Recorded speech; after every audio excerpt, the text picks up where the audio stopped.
नमस्कार, आप देख रहे हैं समसामयिक विषयों पर आपका पसंदीदा कार्यक्रम विशेष। मैं हूं दीपक डोभाल। अगर आपने हॉलीवुड की प्रसिद्ध film catch me if you can देखी होगी तो आपको पता होगा कि फ्रैंक एबैग्नल नाम के एक जालसाज ने कैसे बैंक चेक्स की खामियों का फायदा उठाया। अमेरिकी सरकार ने उसे पकड़ा जरूर, लेकिन उसके टैलेंट को जाया नहीं होने दिया।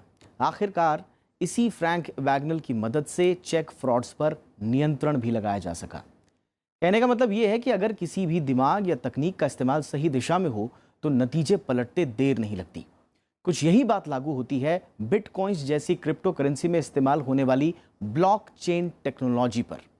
दरअसल क्रिप्टो करेंसी के चक्कर में ब्लॉकचेन तकनीक ही बदनाम हो गई, लेकिन दुनिया के कई देशों में इस तकनीक का इस्तेमाल न सिर्फ बेहतर गवर्नेंस के लिए हो रहा है, बल्कि दुनिया भर की इंडस्ट्रीज इस तकनीक के इस्तेमाल के लिए अपनी अपनी सरकारों पर दबाव भी डाल रही हैं। हम सब जानते हैं कि बिटकॉइंस ने रातों रात कैसे दुनिया की एक बड़ी आबादी को सकते में डाल दिया, और ये सब मुमकिन हुआ उसकी मूल टेक्नोलॉजी ब्लॉकचेन के जरिए। जानकार मानते हैं कि भविष्य की अर्थव्यवस्था के लिए ब्लॉकचेन तकनीक क्रांतिकारी हो सकती है, और यही वजह है कि वित्त मंत्री अरुण जेटली ने भी अपने बजट भाषण में इस तकनीक पर विचार करने के लिए एक समिति गठित करने की बात कही। आज विशेष में बात होगी ब्लॉकचेन तकनीक की। जानेंगे ये क्या है, कैसे काम करती है और कैसे ये भारतीय अर्थव्यवस्था और शासन में मददगार साबित हो सकती है। तो शुरू करते हैं आज का विशेष।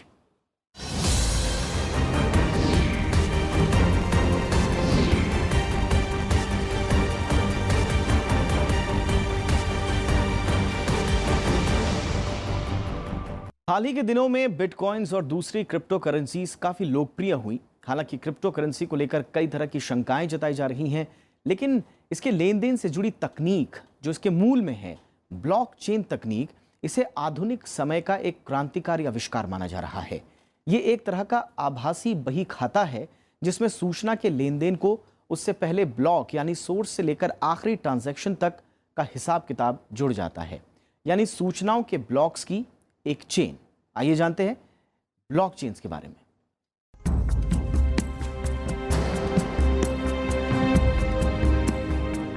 ब्लॉकचेन यानी डिजिटल केंद्रीकृत सार्वजनिक खाता। इसका इस्तेमाल बिटकॉइन समेत किसी भी क्रिप्टो करेंसी लेन देन में किया जा सकता है। दरअसल ब्लॉकचेन आंकड़ों की ब्लॉक की एक श्रृंखला होती है। हर ब्लॉक में उस समय हुए सभी लेन देन का लेखा जोखा होता है। यह पूरी तरह से सार्वजनिक होती है और ब्लॉकचेन का इस्तेमाल करने वाला कोई भी शख्स इसे देख सकता है और पिछले तमाम लेन देन का हिसाब भी जान सकता है। इससे लेन देन का कोई केंद्रीय रिकॉर्ड रखे बिना किसी भी डिजिटल लेन देन को ट्रैक करने की सहूलियत मिलती है। ब्लॉकचेन एक नई टेक्नोलॉजी है जिसको आधार बनाते हुए विभिन्न प्रकार की एप्लीकेशंस आज विकसित की जा रही हैं। एक आम भाषा में बात की जाए तो ब्लॉकचेन एक कॉमन डिस्ट्रीब्यूटेड लेजर है, यानी कि एक ही रिकॉर्ड जो अलग अलग कंप्यूटर्स में अलग अलग ब्लॉक्स पे एक साथ स्टोर किया जाता है, रिटेन किया जाता है। उसका उद्देश्य होता है कि कोई एक व्यक्ति मनमाने तरीके से कुछ बदलना चाहे तो वो नहीं बदल सकता, क्योंकि सभी लोगों के पास ये रिकॉर्ड है। हालांकि ब्लॉकचेन कोई नई तकनीक नहीं है। ये 3 अलग अलग तकनीकों का समायोजन है, जिनमें इंटरनेट, निजी कुंजी की क्रिप्टोग्राफी यानी सूचना को कोड में बदलना और प्रोटोकॉल पर नियंत्रण रखने की तकनीक शामिल है। क्रिप्टोग्राफी की सुरक्षित श्रृंखला पर पहला काम 1991 में स्टुअर्ट हैबर और डब्ल्यू स्कॉट स्टोरेंटा ने किया। 1992 में बायर, हैबर और स्टोरेंटा ने इसके डिजाइन में सुधार किया, जिससे कई ब्लॉकों को एक ब्लॉक में एकत्रित करने की अनुमति दी जा सकती है। पहली ब्लॉकचेन को पहली बार 2008 में सतोशी नाकामोतो के किसी व्यक्ति या समूह ने क्रिप्टो करेंसी के लिए इस्तेमाल किया। 2016 में रूसी संघ की केंद्रीय प्रतिभूति डिपॉजिटरी ने ब्लॉकचेन प्लेटफॉर्म पर आधारित एक पायलट परियोजना की घोषणा की, जिससे ब्लॉकचेन का इस्तेमाल स्वचालित मतदान प्रणाली के लिए किया जा सकता है। जैसे कंप्यूटर आया, कंप्यूटर आपस में सब जुड़ गए तो इंटरनेट बन गया, कंप्यूटरों को आपस में इंटरनेट से जोड़ दिया गया। इसी तरीके से जो लिंक ट्रांजैक्शन हैं उनको अगर एक डिस्ट्रीब्यूटेड नेटवर्क में जोड़ दिया जाए तो वो ब्लॉकचेन है। वो इसको न्यूयॉर्क टाइम्स ने बोला है कि ब्लॉकचेन पूरे इकोसिस्टम को चेंज कर रहा है। विश्व की सारे बड़े सेंट्रल बैंक इसके बारे में रिसर्च कर रहे हैं और भारत में इस बार के 2018 के बजट में इसके बारे में उन्होंने प्रोविज़न किया है और इसके बारे में भारत सरकार भी अब सजग हो गई है। दरअसल इंटरनेट और डिजिटल तकनीक के इस्तेमाल ने लेन देन और सूचनाओं के आदान प्रदान के तरीके बदल दिए हैं। इससे तमाम तरह के सवाल भी खड़े हुए हैं। डिजिटल भुगतान या सूचना का लेन देन कब हुआ, कैसे हुआ, किसे हुआ भी या नहीं, हस्तांतरण की सुरक्षा, उसकी वैधता, ये सब कैसे पता किया जाए और कैसे जांचा जाए।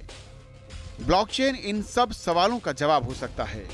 ये ब्लॉक नाम के अभिलेखों की एक लगातार बढ़ती सूची है जो क्रिप्टोग्राफी के जरिए आपस में जुड़ी है। साइबर सिक्योरिटी को लेकर, बैंकिंग को लेकर, इंश्योरेंस को लेकर लगभग हर क्षेत्र में हम देख रहे हैं कि ब्लॉकचेन की अपनी अलग ही एप्लीकेबिलिटी बनती जा रही है। मेरा व्यक्तिगत मानना है कि ब्लॉकचेन आज के संदर्भ में, आज के युग में एक गेम चेंजर है और जितनी जल्दी हम इसके महत्व और उसके पोटेंशियल को समझें उतना ही अच्छा हम सबके लिए होगा। ब्लॉकचेन तमाम लेन देन ब्लॉक का कड़ी दर कड़ी रिकॉर्ड है। इसमें कई लोग एक साथ जानकारी के रिकॉर्ड में प्रविष्टियां लिख सकते हैं। सूचनाओं को यूजर्स का एक ग्रुप नियंत्रित कर सकता है। सूचना का रिकॉर्ड संशोधित कर सकता है या फिर बदल सकता है। ये तकरीबन विकिपीडिया प्रविष्टियों की तरह है जो किसी एक प्रकाशक या किसी एक व्यक्ति की जानकारी पर आधारित या किसी एक व्यक्ति के नियंत्रण में नहीं है। तमाम यूजर्स जिनके पास सूचना जोड़ने की अनुमति है इसमें अपना योगदान कर सकते हैं। हालांकि केंद्रीय डेटाबेस पर विकिपीडिया का नियंत्रण रहता है। लीना शर्मा के साथ ज़ैगब मुर्तजा, राज्यसभा टीवी। यहाँ ये भी समझना जरूरी है कि ब्लॉकचेन कोई करेंसी नहीं है। ब्लॉकचेन दरअसल एक बेहद आधुनिक तकनीक है जिसके जरिए क्रिप्टो करेंसीज का लेन देन मुमकिन हो पाया। बिना ब्लॉकचेन के वर्चुअल करेंसीज का लेन देन मुमकिन ही नहीं है। लेकिन ये काम कैसे करता है, आइए अब यही समझने की कोशिश करते हैं।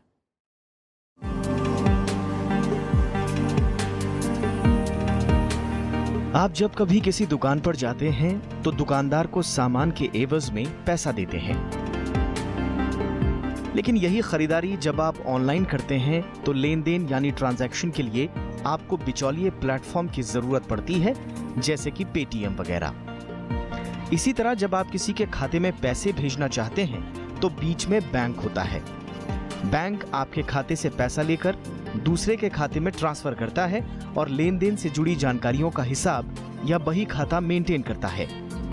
ब्लॉकचेन दरअसल इसी तरह का एक वर्चुअल बही खाता है। अब ब्लॉकचेन से फ़ायदा ये हुआ कि हर एक यूज़र जो है डेटा बराबर ओन कर सकता है, इसलिए जो डेटा ट्रांसफ़र करने की जो समय निकलता है वो ख़त्म हो गया, क्योंकि पीयर टू पीयर हम लोग अपडेट हो जाते हैं एक साथ। तो ब्लॉकचेन ये नई टेक्नोलॉजी है जिस पे बहुत सारे प्रोडक्ट्स अब आने शुरू हो गए हैं, इंक्लूडिंग फाइनेंशियल प्रोडक्ट्स। ब्लॉकचेन तकनीक में बैंक और बिचौलियों की भूमिका खत्म हो जाती है और पीर टू पीर यानी एक व्यक्ति से दूसरे व्यक्ति तक सीधे ट्रांजैक्शन हो जाता है। ब्लॉकचेन दरअसल एक डिस्ट्रीब्यूटेड लेजर या डेटाबेस है जिसकी जानकारी लेन देन से जुड़े हर नोड या कंप्यूटर या इंसान तक होती है। आमतौर पर बही खाते या रजिस्टर में दर्ज जानकारियां सिर्फ बैंक के पास होती हैं, लेकिन ब्लॉकचेन तकनीक में लेन देन की हर जानकारी उससे जुड़े नोड्स या यूजर्स के पास होती है। लेकिन कोई भी लेन देन तभी मुमकिन होता है जब चेन से जुड़े लोग ऐसा करने की परमिशन दें। इस तरह ये जानकारी सबके लिए सार्वजनिक होते हुए भी बेहद गोपनीय रहती है। आइए ब्लॉकचेन के कॉन्सेप्ट को ग्राफिक्स के जरिए समझते हैं। मान लीजिए कुछ लोगों का ग्रुप आपस में व्यापार करता है। इस ग्रुप में से राम नाम का व्यापारी श्याम नाम के व्यापारी को कुछ पैसे या क्रिप्टो करेंसी भेजना चाहता है। इसके लिए राम और श्याम नोट्स के जरिए जुड़ेंगे। राम श्याम को करेंसी का ट्रांसफर जैसे ही करेगा वो ट्रांजैक्शन ब्लॉक में दर्ज हो जाएगा। ब्लॉक में दर्ज ये जानकारी व्यापार से जुड़े सभी लोगों तक पारदर्शी तरीके से पहुंच जाएगी। लेकिन मामला यहीं तक सीमित नहीं होगा। अब ये ट्रांजैक्शन सही है या नहीं, इसे चेक करने के लिए इसे वैलिडेट या मंजूर किया जाएगा। लेन देन का सत्यापन होने के बाद उसकी जानकारी हमेशा हमेशा के लिए ब्लॉक में दर्ज हो जाएगी और आखिर में ये ब्लॉक लेन देन से जुड़े दूसरे ब्लॉक्स के साथ जुड़ जाएगा और यही है ब्लॉकचेन। ब्लॉकचेन के जुड़ जाने से राम का भेजा पैसा आखिरकार श्याम को मिल जाएगा। ब्लॉकचेन ये कहती है कि जो जितने भी यूज़र्स हैं, मान लीजिए 1000 यूज़र हैं या 2000 यूज़र हैं, जितने भी यूज़र हैं, वो सब संपूर्ण डेटा को एक साथ ओन करते हैं और बराबर राइट्स के साथ ओन करते हैं। तो मतलब ये है कि मान लीजिए 2 लोग इस डेटा को ओन करते हैं, तो इन दोनों के पास ये सारा डेटा है और जो ये एक डेटा चेंज हुआ, ये डेटा अपने आप इसको भी रिफ्लेक्ट हो जाएगा और इन द रियल टाइम हो जाएगा। मतलब इसमें कोई एक्सचेंज नहीं होगा, ये पीयर टू पीयर आपस में एक दूसरे को जान लेंगे। तो इसमें कोई सेंट्रल पॉइंट नहीं होता कि डेटा यूं जाए और वापस आए इधर, बल्कि आपस में एक दूसरे का डेटा ओन कर लेते हैं।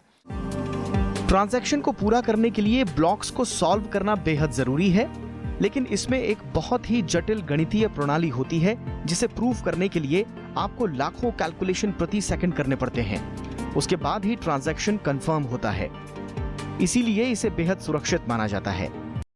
इंटरनेट पर blockchain.info जैसी कई वेबसाइट्स मौजूद हैं जहां लॉगिन कर आप ब्लॉकचेन से जुड़ सकते हैं और अपना वर्चुअल वॉलेट या बटुआ जनरेट कर सकते हैं। ट्रांसफर की गई रकम आपके वर्चुअल वॉलेट में ही आएगी। उसके लिए आपको एक एड्रेस भी जनरेट करना होता है। Bureau report, Rajya Sabha TV. Blockchain तकनीक केवल क्रिप्टो करेंसी तक ही सीमित नहीं है, बल्कि इसके जरिए वित्तीय प्रणाली, शिक्षा, स्वास्थ्य, रियल एस्टेट जैसे तमाम क्षेत्रों को बेहतर बनाया जा सकता है। आइए देख लेते हैं ब्लॉकचेन तकनीक का इस्तेमाल कहां-कहां किया जा सकता है और कैसे-कैसे किया जा सकता है।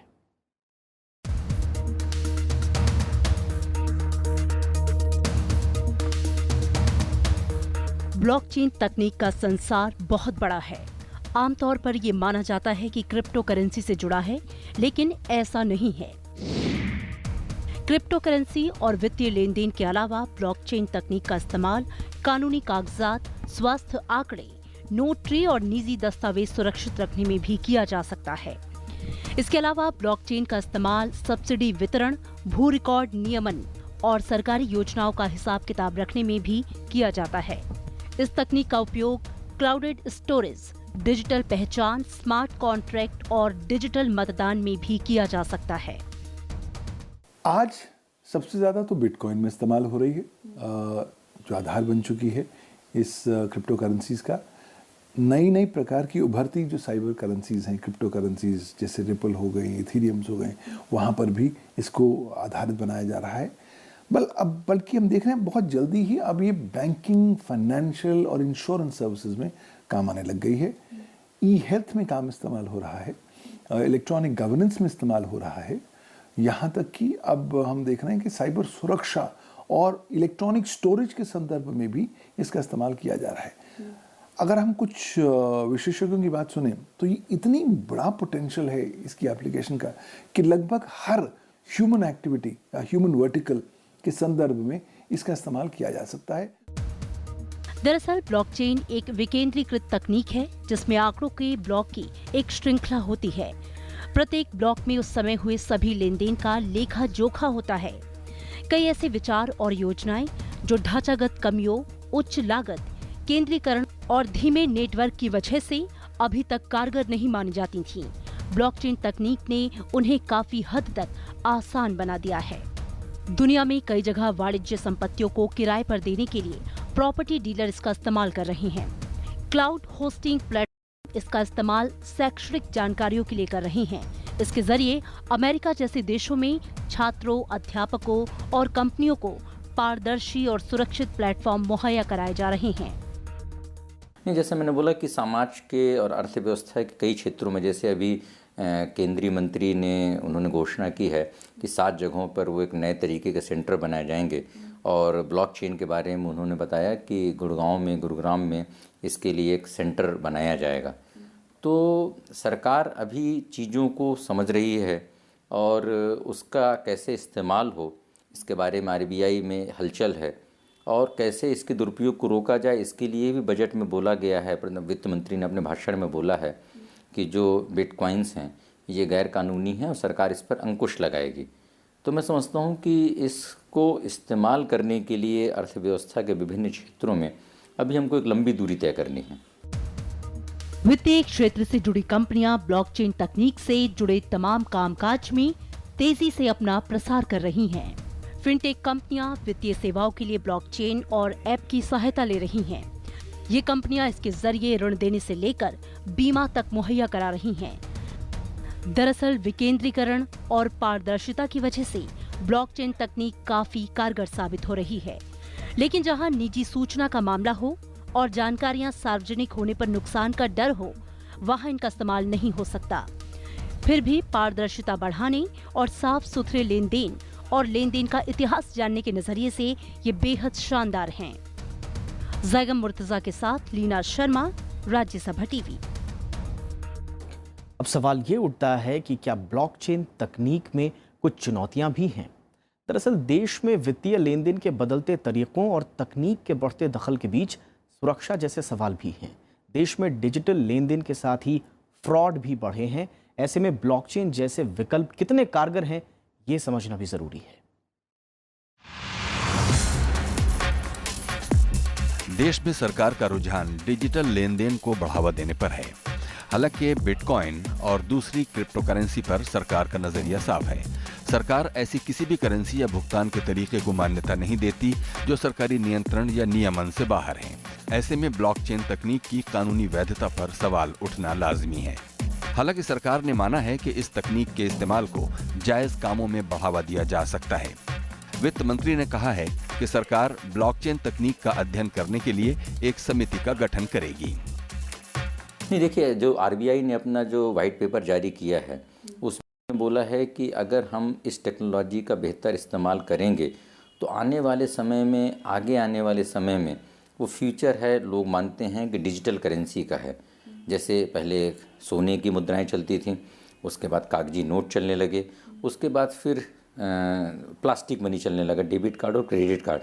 अब जो ये बिटकॉइन जैसी करेंसी आई तो लोग बोलते हैं कि डिजिटल करेंसी एक फ्यूचर है जो नेशनल और इंटरनेशनल लेवल पे एक नई करेंसी बन सकती है। दुनिया भर में तकनीक के दम पर वित्तीय कारोबार तेजी से डिजिटल हुए हैं, लेकिन भारत में इसकी रफ्तार थोड़ी धीमी है।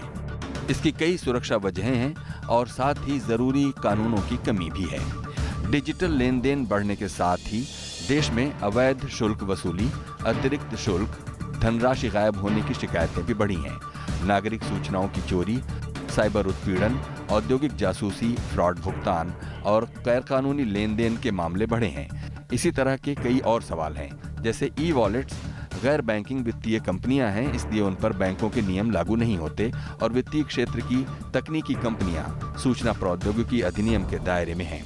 जाहिर है किसी भी अनियमितता से निपटने के लिए कानून का बुनियादी ढांचा नदारद है। बहुत सारी सरकारें, अमेरिका से लेकर के इंडिया तक, मलेशिया तक, हर प्रकार की सरकारें इस समस्या और इस अपॉर्चुनिटी दोनों को देख रही हैं और इसको रेगुलेट करने के लिए क्या किया जाए इसके बारे में बहुत सारी कमेटीज़ लगभग सारी मेजर इकोनॉमीज़ ने बनाई हैं, भारत इंक्लूडेड। थोड़ी सी एक मूलभूत डिफ़िकल्टी होगी क्योंकि ब्लॉक से जो करेंसी छपती है, जो रुपए का नोट छपता है, वो एक जगह छपता है और एक संस्था द्वारा नियंत्रित होता है। सबको पता होता है कि कितना नोट छप रहा है और कहाँ छप रहा है, ठीक है। और नकली नोट है तो तुरंत पता लग जाता है। लेकिन ब्लॉकचेन ऐसी चीज़ है, ब्लॉकचेन टेक्नोलॉजी की वजह से जो बिटकॉइन आएगा वो ऐसी चीज़ है जो कहीं भी बन सकता है। मौजूदा कानूनी तंत्र पर नजर डालें तो साइबर कानून के दायरे में कंप्यूटर, इंटरनेट और साइबर स्पेस आते हैं। इससे निपटने के लिए सन 2000 में आईटी एक्ट बनाया गया। इसके जरिए भारतीय दंड संहिता 1860, भारतीय साक्ष्य अधिनियम 1872, बैंकिंग साक्ष्य कानून 1891 और रिजर्व बैंक अधिनियम 1934 में भी जरूरी बदलाव किए गए। 2008 में आईटी एक्ट में संशोधन किया गया। फर्जी इलेक्ट्रॉनिक रिकॉर्ड का इस्तेमाल रोकने के लिए आईपीसी की धारा 463 है। फर्जी वेबसाइट या साइबर फ्रॉड को धोखाधड़ी से जुड़ी आईपीसी की धारा 420 के दायरे में लाया गया है। वेब जैकिंग को आईपीसी की धारा 383 के दायरे में, ईमेल का गलत इस्तेमाल को आईपीसी की धारा 500 के दायरे में लाया गया है। लेकिन तकनीक की दुनिया में क्रांतिकारी बदलाव आ चुके हैं और ये सब कानून नाकाफी हैं। अभी एक ही हमारे पास कानून है, भारत का सूचना प्रौद्योगिकी कानून। वो इलेक्ट्रॉनिक डेटा और कंप्यूटर सिस्टम्स को ताल्लुक तो रखता है, तो ब्रॉडली स्पीकिंग कुछ पहलू ब्लॉकचेन के आप आईटी एक्ट में कवर कर पाएंगे। लेकिन ब्लॉकचेन को लेकर विशिष्ट प्रकार की नई जो चुनौतियां आ रही हैं उसको डील करने के लिए बहुत जल्दी हमें इनेबलिंग कानूनी प्रावधान लाने पड़ेंगे। उदाहरण के तौर पर अमेरिका में एक स्टेट है जिसने हाल ही में एक नया कानून पारित किया है जो ब्लॉकचेन का इस्तेमाल लीगलाइज कर चुकी है इलेक्ट्रॉनिक इनकॉर्पोरेशन डॉक्यूमेंट्स को स्टोर करने के लिए। बैंक के डिजिटल लेन देन कई वजहों से गलत हो सकते हैं। इनमें से अधिकांश मामलों में ग्राहक की कोई गलती नहीं होती। डेबिट कार्ड और बैंक खाते का हैक होना कोई नई बात नहीं है। इसके अलावा गलत कैश ट्रांसफर और ट्रांजैक्शन हुए बिना पैसे कट जाने के मामले भी हैं। इन सब मामलों में कैश ट्रेल यानी भुगतान के रिकॉर्ड की सही जांच या चोरी पकड़ पाना आसान नहीं है। ब्लॉकचेन तकनीक इस पर लगाम लगा सकती है।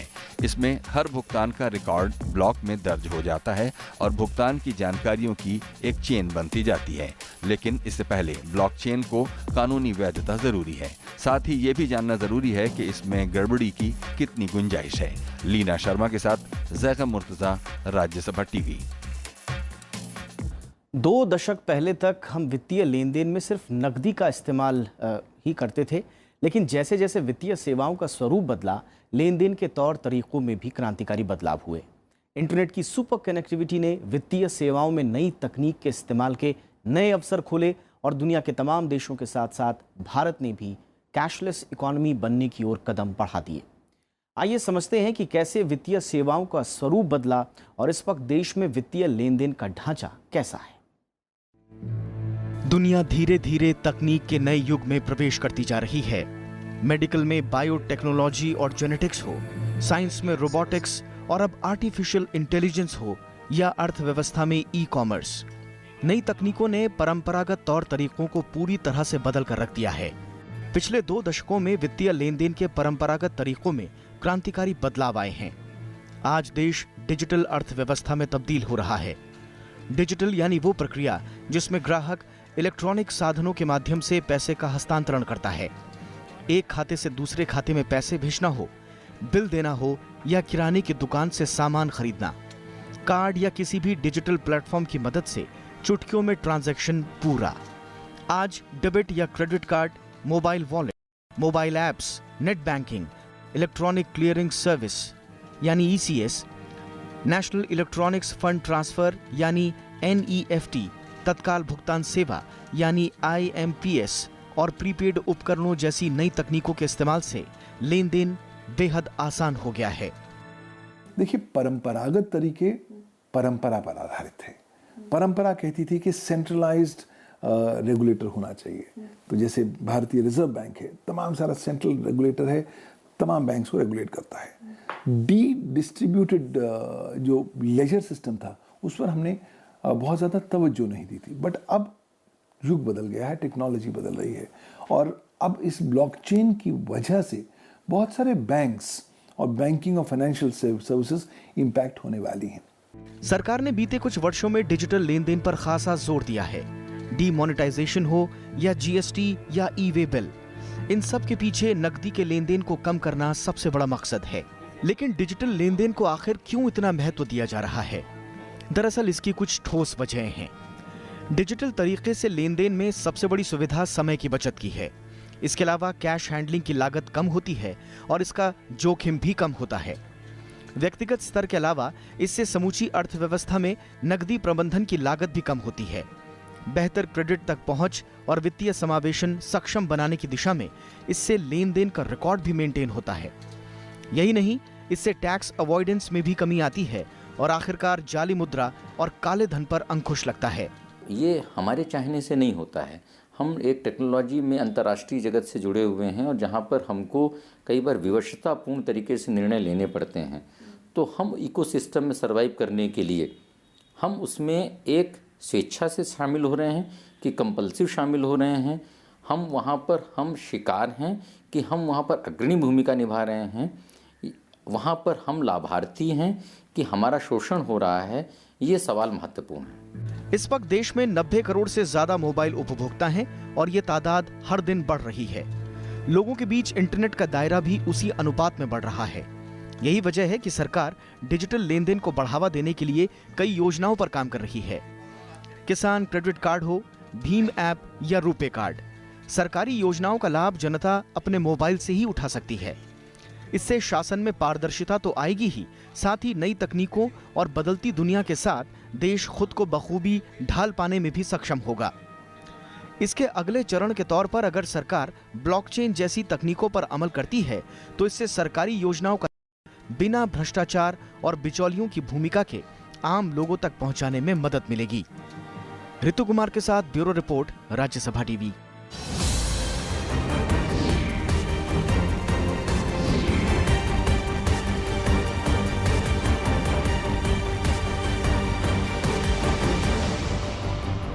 तो ये था आज का विशेष। नमस्कार।